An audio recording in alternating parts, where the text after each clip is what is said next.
Langit Jakarta, pada sore yang kesekian dalam hidup Rania, membentang seperti kanvas raksasa yang dicoreng dengan warna abu-abu polusi dan semburat jingga yang keras kepala.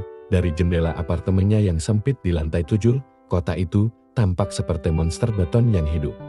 Bernapas dengan deru jutaan mesin dan keluh kesah jutaan manusia. Namun, di tengah kekacauan itu, dunia Rania bergerak dalam orbit yang jauh lebih kecil. Sebuah orbit yang pusat gravitasinya adalah seorang pria bernama Bima selama 5 tahun terakhir. Seluruh semestanya berputar mengelilingi matahari yang satu itu, dan Rania dengan sukarela membakar dirinya sendiri untuk menjaga agar cahaya sang surya tetap menyala. Bagi orang luar, mereka adalah pasangan yang ideal.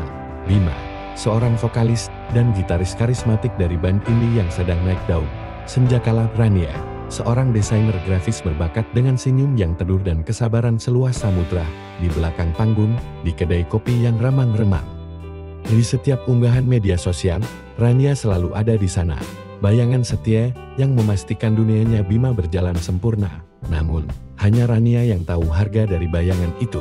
Harga itu dibayar dengan malam-malam tanpa tidur, di mana matanya yang lelah menatap layar laptop, merancang logo band, poster konser, dan sampul album yang tidak pernah memberinya Rp1 pun.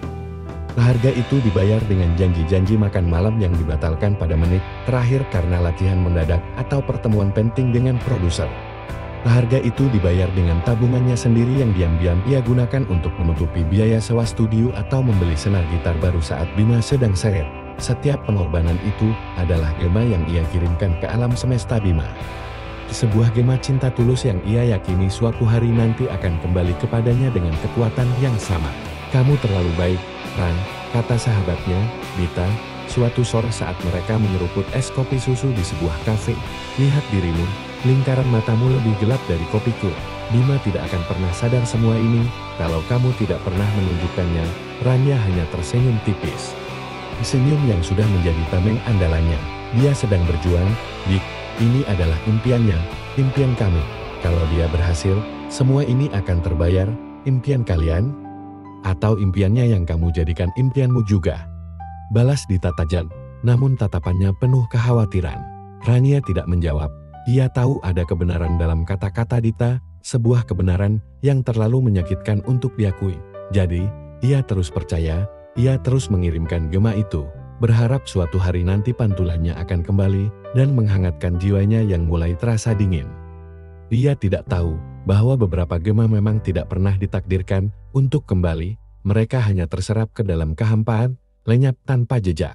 Keretakan pertama muncul dalam bentuk sebuah harapan besar. Band Senjakala mendapatkan kesempatan emas menjadi band pembuka untuk Orion, salah satu band rock legendaris di Indonesia, dalam konser akbar mereka di Stadion Gelora Bung Karno. Ini bukan lagi panggung khas atau festival kampus. Ini adalah Liga Utama. Kabar itu datang seperti sambaran petir yang menggembirakan, dan untuk sesaat, Rania ikut terhanyut dalam euforia Bima. Inilah momen yang mereka tunggu-tunggu. Inilah buah dari semua perjuangan. Kita berhasil. Kita berhasil. Teriak Bima di telepon, suaranya serak karena kegembiraan. Kata kita itu terdengar begitu manis, cukup untuk membuat Rania melupakan semua kelelahannya. Namun, harapan itu dengan cepat berubah menjadi ujian terberat bagi kesabarannya. Untuk bisa tampil di panggung sebesar itu, ada serangkaian persyaratan profesional yang harus dipenuhi. Salah satunya adalah sebuah electronic press kit EPK yang komprehensif, biografi band yang ditulis dengan baik, foto-foto promosi berkualitas tinggi, dan tentu saja, desain visual yang memukau. Semua itu harus siap dalam waktu 1 minggu. "Aku tidak tahu harus mulai dari mana, Ran," keluh Bima, mengacak-acak rambutnya yang gondrong dengan frustrasi. "Siska manajer baru kami bilang ini sangat penting. Bisa tolong bantu, ya? Cuma kamu yang bisa." Permintaan itu, seperti biasa, diucapkan dengan nada manja yang menyeramkan, bahwa bantuan Rania adalah sebuah kepastian, bukan pilihan, dan Rania, seperti biasa, tidak bisa menolak. Selama 7 hari berikutnya, apartemennya berubah menjadi markas perang. Ia mengambil cuti dari pekerjaan utamanya dengan alasan sakit. Tidur menjadi kemewahan yang tak terjangkau. Meja makannya dipenuhi oleh cangkir-cangkir kopi yang sudah dingin, piring-piring bekas mie instan, dan puluhan sketsa kasar. Ia menulis ulang biografi band, mengubah cerita perjuangan mereka menjadi narasi heroik yang menarik, Ia menghubungi teman fotografernya, memohon bantuan untuk sesi foto dadakan dengan bayaran yang ia cicil nanti, dan yang paling utama, ia menuangkan seluruh sisa-sisa energi kreatifnya untuk merancang EPK itu. Desainnya modern, berani, dengan sentuhan visual yang mencerminkan musik senjakala yang melankolis, namun penuh tenaga. Setiap elemen ia pikirkan matang-matang, setiap warna ia pilih dengan filosofi. Ini bukan sekadar tugas. Ini adalah mahakaryanya untuk Bima. Pada hari ke-7, tepat pukul 2 pagi, Rania menekan tombol kirim pada email yang ditujukan kepada Bima dan Siska. Tubuhnya terasa remut, matanya perih, namun hatinya dipenuhi rasa bangga. Ia tertidur di sofa dengan laptop yang masih menyala di pangkuannya. Memimpikan senyum bangga Bima saat melihat hasil karyanya. Kenyataan datang keesokan siangnya dalam bentuk sebuah pesan WhatsApp singkat dari Bima. THX Ren EPK-nya keren, sis ud kirim ke promotor, gue auto latihan. Hanya itu, 3 kalimat pendek yang terasa seperti tamparan. Tidak ada telepon, tidak ada ucapan terima kasih yang tulus, tidak ada pengakuan atas kerja kerasnya. Selama seminggu penuh, Rania menatap layar ponselnya, membaca ulang pesan itu berkali-kali. Seolah mencoba mencari makna tersembunyi yang tidak ada. Dadanya terasa sesak. Gema yang ia kirimkan dengan seluruh tenaga hanya kembali sebagai sebuah bisikan lirih yang nyaris tak terdengar. Untuk pertama kalinya, ia mulai bertanya-tanya, apakah kehampaan yang menyerap gemanya itu bernama Bima? Keretakan kedua terjadi 2 minggu kemudian, tepat di hari ulang tahunnya yang ke-28. Ini adalah hari yang sakral baginya, dan Bima sudah berjanji sejak jauh-jauh hari. Aku janji, sayang, malam itu sepenuhnya milikmu, tidak ada Ban, tidak ada Siska, hanya kita berdua. Rania memegang janji itu erat-erat. Ia memesan meja di sebuah restoran rooftop yang romantis, tempat yang sudah lama ingin ia kunjungi. Ia mengenakan gaun terbaiknya, merias wajahnya dengan hati-hati, mencoba menutupi jejak kelelahan yang semakin permanen di bawah matanya. Pukul 7 malam. Dia sudah duduk di meja yang dihiasi sebatang lilin, menatap klip lampu kota dengan hati berdebar. Pukul 7:30, kursi di hadapannya masih kosong. Pesan WhatsApp-nya hanya dibaca, tanpa balasan. Pukul 8, seorang pelayan datang membawa sepotong kue kecil dengan lilin di atasnya. Persembahan dari restoran, selamat ulang tahun, Mbak. Rania tersenyum getir. Dia meniup lilin itu seorang diri, membuat permohonan yang terasa pahit di lidahnya. Semoga aku bisa terus sabar. Pukul 9:04, Bima akhirnya muncul. Napasnya terengah-engah, rambutnya berantakan, namun bukan penampilannya yang membuat hati Rania mencelos, melainkan ponsel yang menempel di telinganya. Dia, sis, aku paham, bilang saja sama mereka kita butuh soundcheck lebih lama, ini panggung GBK, bukan main-main. Serunya, sama sekali tidak menyadari kehadiran Rania yang terpaku di kursinya. Ia akhirnya duduk, menurunkan ponselnya sejenak. Sayang, maaf banget, ya, tadi ada drama sedikit soal teknis panggung. Kamu udah pesan? Tanyanya cepat, matanya sudah kembali menatap layar ponselnya yang menyala. Mengetik balasan dengan tergesa-gesa. Rania tidak menjawab, ia hanya menatap pria di hadapannya. Pria yang pernah menjadi pusat dunianya, kini terasa seperti orang asing. Pria yang ada di sini secara fisik, tetapi jiwa dan pikirannya berada di tempat lain, di sebuah panggung mega yang tidak menyisakan ruang sedikit pun untuknya. Kue ulang tahun di mejanya terasa seperti sebuah monumen kebodohannya. Malam itu, di tengah gemerlap lampu kota yang ironisnya tampak begitu indah, Rania akhirnya berhenti membuat permohonan. Ia mulai membuat sebuah keputusan. Keputusan itu datang dalam bentuk sebuah tindakan kecil, membuka kembali portofolio lamanya dan mendaftar di beberapa situs web untuk pekerja lepas. Ia butuh kesibukan, butuh pengakuan, dan sejujurnya, ia butuh uang. 5 tahun menjadi sponsor tidak resmi Senjakala telah menguras keuangannya secara signifikan. Takdir seolah menjawab keputusasanya. Sebuah email masuk dari sebuah galeri seni baru di Kemang bernama Galeri Arka. Pemiliknya, Arya Wirawan, membutuhkan paket branding lengkap, mulai dari logo hingga materi promosi untuk pameran perdananya. Bayarannya lebih dari cukup. Dan portofolio galeri itu tampak sangat menarik. Rania menerima pekerjaan itu tanpa ragu. Pertemuan pertama mereka diadakan di lokasi galeri yang masih dalam tahap renovasi, berbau cat dan kayu yang baru dipotong. Arya adalah kebalikan dari Bima. Jika Bima adalah badai yang karismatik, Arya adalah danau yang tenang. Ia berbicara dengan suara yang dalam dan terukur. Matanya memancarkan kecerdasan dan kehangatan. Ia jauh lebih tua beberapa tahun dari Rania, dengan kedewasaan yang terpancar dari setiap gerak-geriknya. "Saya sudah melihat portofolio Anda, Rania," kata Arya saat mereka duduk di antara tumpukan material bangunan. "Luar biasa, Anda punya kemampuan langka untuk menerjemahkan sebuah konsep menjadi identitas visual yang kuat. Saya ingin Anda melakukan itu untuk Arka." Untuk pertama kalinya setelah sekian lama, Rania merasa dilihat, bukan sebagai pacarnya Bima, bukan sebagai desainer yang bisa dimintai tolong, tetapi sebagai seorang profesional yang karyanya dihargai. Selama pertemuan 2 jam itu, Arya tidak hanya berbicara tentang apa yang ia inginkan. Ia bertanya apa visi Rania, ia mendengarkan dengan saksama saat Rania menjelaskan ide-idenya, sesekali mengangguk atau mengajukan pertanyaan yang menunjukkan bahwa ia benar-benar menyimak. Hubungan kerja mereka berjalan mulus. Rania merasa energinya kembali. Setiap ide yang ia ajukan disambut dengan antusiasme oleh Arya. Mereka sering bertemu untuk diskusi, dan perlahan, percakapan mereka mulai meluas di luar urusan pekerjaan. Arya bertanya tentang mimpinya, tentang hobinya, tentang hal-hal yang membuatnya tertawa. Pertanyaan-pertanyaan sederhana yang sudah lama tidak pernah Rania dengar dari Bima. Suatu sore, saat mereka sedang meninjau cetakan pertama brosur pameran, Arya menatapnya lekat-lekat. "Anda tampak lelah, Rania," ujarnya pelan, "bukan lelah fisik, tapi lelah yang datang dari dalam." Rania terkejut. Pria ini, yang baru mengenalnya selama beberapa minggu, bisa melihat sesuatu yang Bima, setelah 5 tahun, tidak pernah sadari. Dinding pertahanan yang telah ia bangun dengan susah payah mulai retak, tanpa bisa ia cegah. Ia menceritakan semuanya, tentang Bima, tentang senjakala, tentang pengorbanannya, tentang ulang tahunnya yang sepi. Ia berbicara seperti air bah yang akhirnya menemukan muara. Arya mendengarkan tanpa menyela. Ia tidak menghakimi, tidak memberi nasihat klise. Ia hanya memberikan sesuatu yang jauh lebih berharga, kehadirannya yang utuh.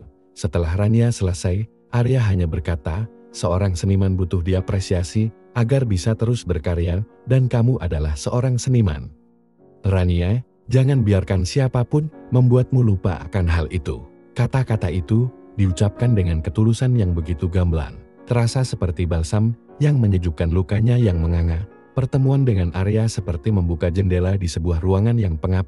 Rania akhirnya bisa menghirup udara segar, melihat cahaya, dan menyadari bahwa di luar orbit Bima yang menyesakkan, ada alam semesta lain yang luas menanti, sebuah alam semesta di mana ia bisa menjadi mataharinya sendiri. Malam konser akbar itu tiba, udara di sekitar Gelora Bung Karno terasa bergetar, dipenuhi oleh energi puluhan ribu penonton. Rania ada di sana, memegang kartu akses VIP yang diberikan Bima dengan sambil lalu tadi pagi, ia mengenakan gaun hitam sederhana, riasannya tipis.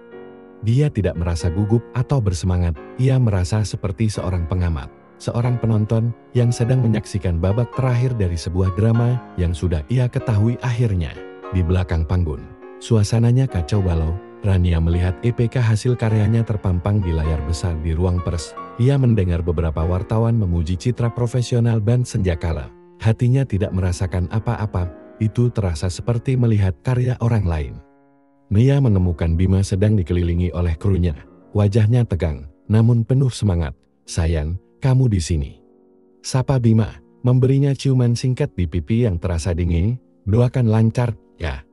Ia lalu berbalik dan kembali fokus pada diskusinya dengan Siska. Rania hanya berdiri di sudut, tak terlihat, tak dianggap. Saat Senjakala naik ke panggung, riuh penonton membahana. Harus diakui, Bima adalah seorang bintang di bawah sorotan lampu. Ia memancarkan karisma yang luar biasa. Ia menguasai panggung. Suaranya menggelegar mengisi setiap sudut stadion. Rania menatapnya dari area VIP, dan untuk pertama kalinya, ia melihat Bima bukan sebagai kekasihnya, tetapi sebagai seorang entertainer, seorang pria yang lihai menjual sebuah ilusi.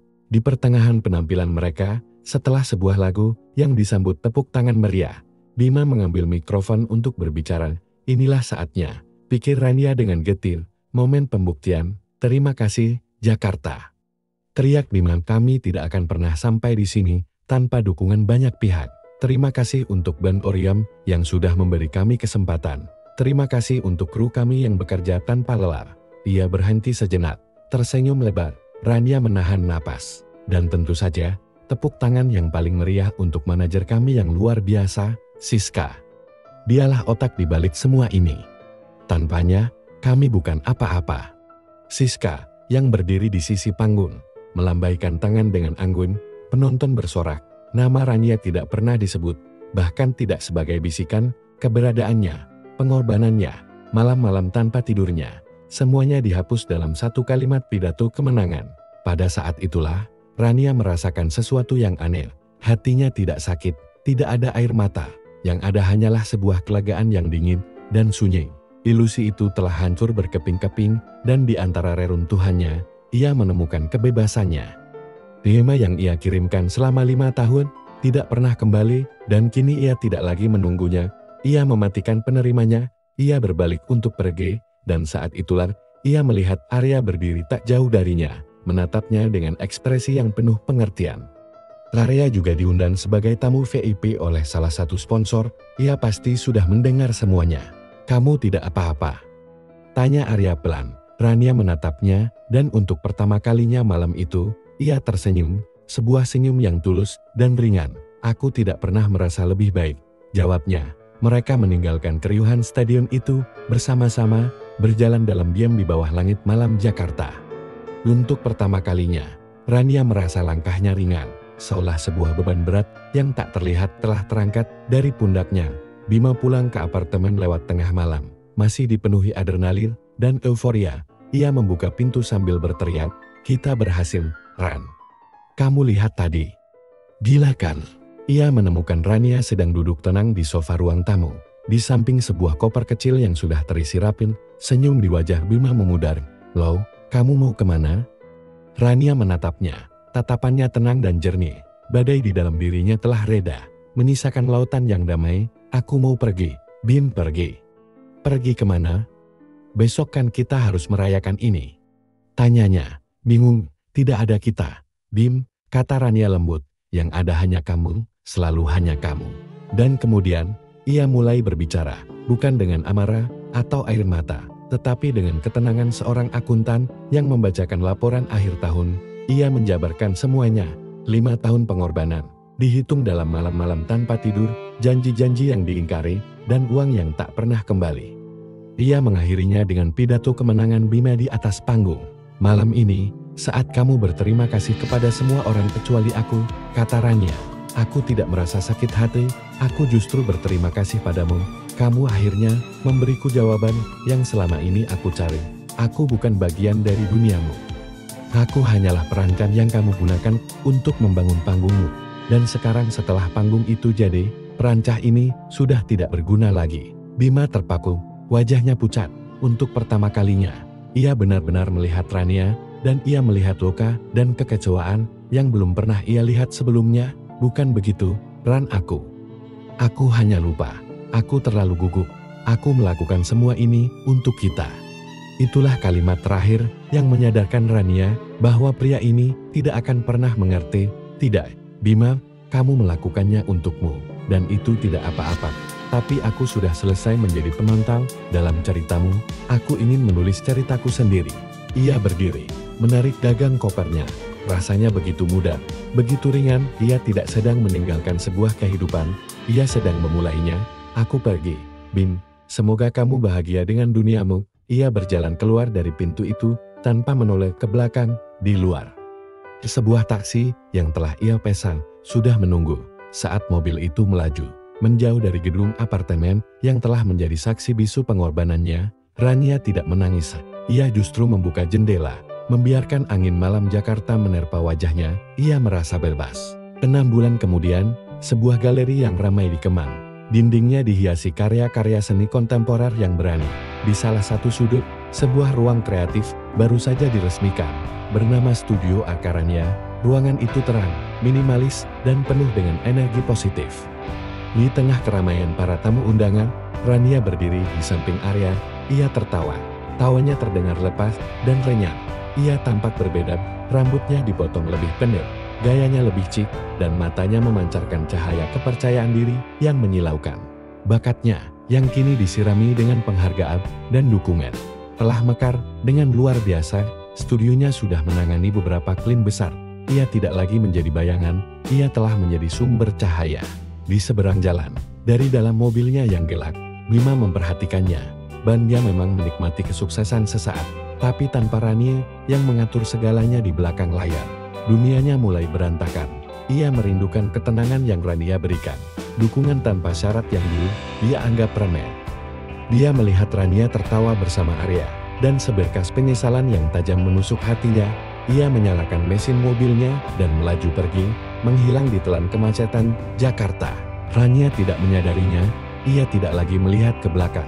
Ia terlalu sibuk menatap masa depan yang cerah di hadapannya. Ia akhirnya mengerti, gema cinta yang sejati tidak pernah datang dari luar, ia datang dari dalam diri. Dari kemampuan untuk mencintai dan menghargai diri sendiri terlebih dahulu, dan gema itulah yang kini terdengar paling nyaring di dalam hatinya.